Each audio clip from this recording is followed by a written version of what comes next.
All right, welcome back everybody to the show, Growing Organic in California.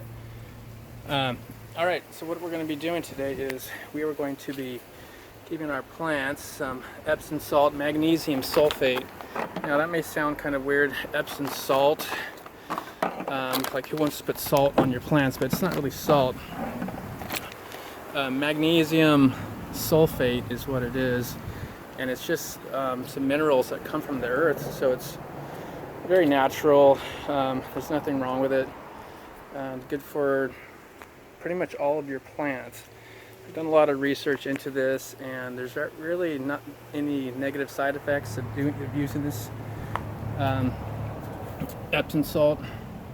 So, and the plants that are going to really like it the most are actually the tomatoes and the peppers. The reason is because those types of plants, you can see here, I got these tomatoes here on these stakes. They require, there's a lot of fruit and a lot of fruit per vegetation, so you're going to get a lot of weight. It's producing a lot of fruit and sugars through the season, more than your average vegetable. So it's burning through all of that magnesium, so you're gonna need extra, kind of like, you know, when you're out, you know, doing an activity and your leg cramps up, your body's lacking probably magnesium or potassium, so you eat something, you know, that has high magnesium or potassium, and that usually helps it. But so plants are kind of like that too. They're burning up a lot of energy to make these fruits, like this tomato. So look at all the fruits, these tomatoes. So I haven't given them any yet of the Epsom salts, but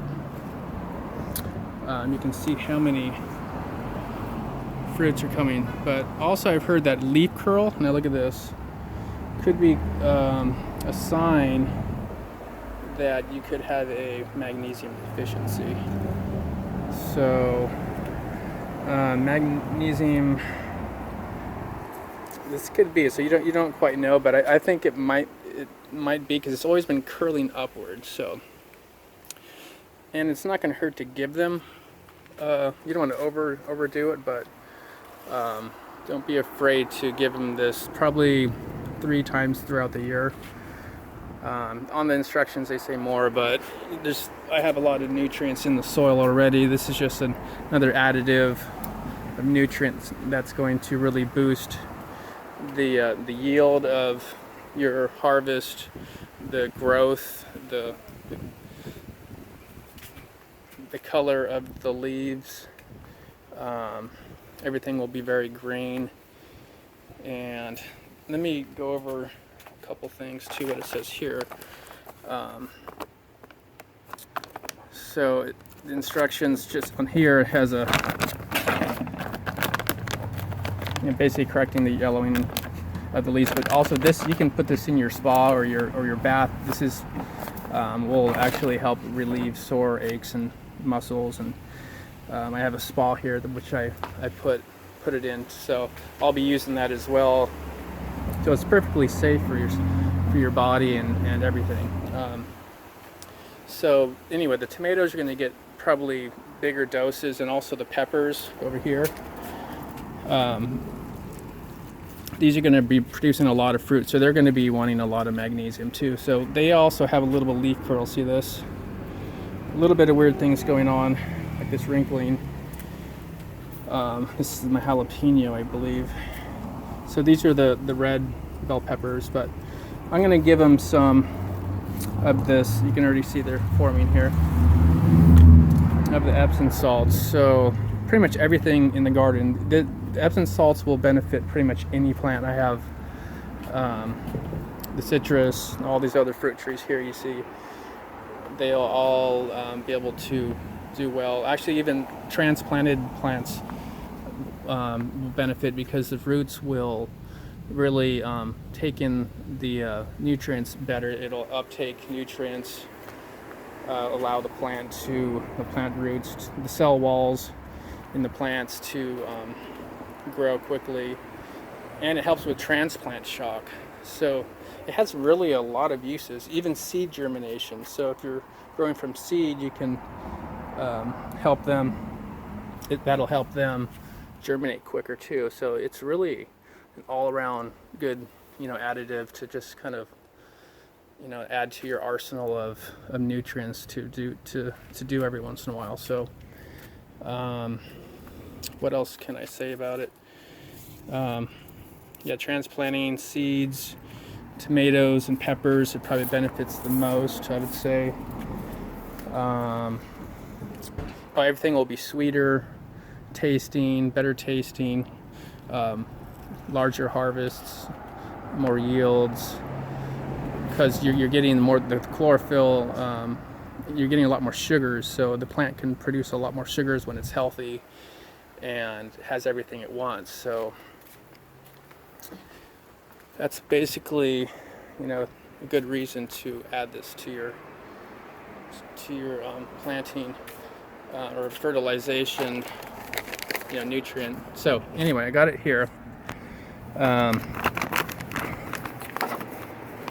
already added, they said to do 1 tablespoon per gallon, so I'm going to go here. Oops, obviously I'm kind of spilling it right now, but put a little more. Okay, these are already filled up. I'm going to put some, actually I'm going to do a foliar feeding as well.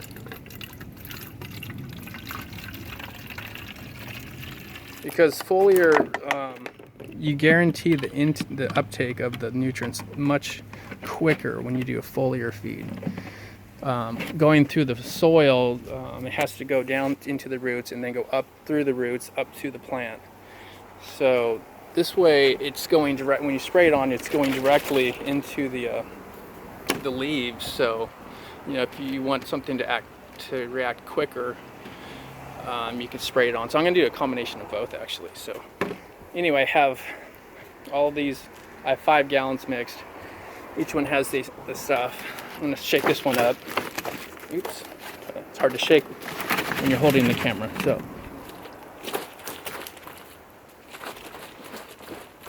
So I'll probably put a gallon on each tree I have. I have a big peach tree here, which had a little problems, but it's starting to come back to life. It's got a lot of fruit on it, so it's not going to hurt to give this one a whole gallon. So they just say, you don't need to overdo it. I'm just kind of sprinkling it around because the roots are starting to grow outward. I want to make sure it's not just poured right in the middle. So let's go through all these, make it quick. This is my blood orange tree. So they say, citrus, everything will benefit from this. So it's kind of spread around. This is my citrus. I'm sorry, this is my Haas avocado. Same thing, just sprinkle it.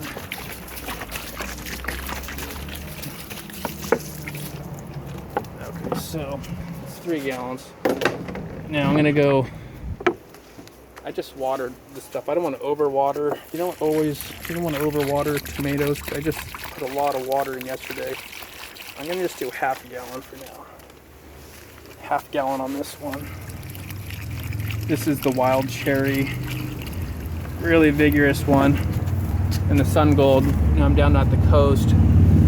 These are cherry tomatoes.